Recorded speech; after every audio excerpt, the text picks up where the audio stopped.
நேற்று மதியம் போல் ஆர்டர் பண்ண ப்ராடக்ட் வந்து ரிசீவ் ஆயிருந்துச்சு. என்னென்னா லிக்விட் டிஸ்பென்சர் தான். ரொம்பவே குவாலிட்டியே சூப்பராக வந்திருந்தது.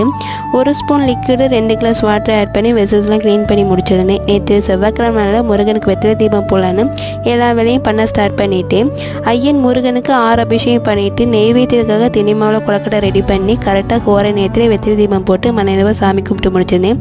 ஐயன் முருகனுக்கு பச்சை கலர் வஸ்திரம் ரொம்பவே அழகாக இருந்தாங்க பார்க்கவே. இன்றைக்கி வந்து பாப்பா லஞ்ச் பாக்ஸ்க்கு வந்து சாம்பார் வச்சு அவரைக்காய் பொரியல், காலிஃப்ளவர் வறுவல், ஸ்நாக்ஸ்க்கு வந்து வாழைப்பழம் முறுக்கு வச்சு அனுப்பியிருந்தேன். நேற்று வெற்றிலை தீபம் போட்டனால எல்லாமே பூவெல்லாம் மாற்றிட்டு வெற்றிலையும் மாற்றிட்டு அந்த விளக்கையும் கழுவி வச்சுட்டு பஞ்சபாத்திரையும் தண்ணி மாற்றி வச்சுருந்தேன்.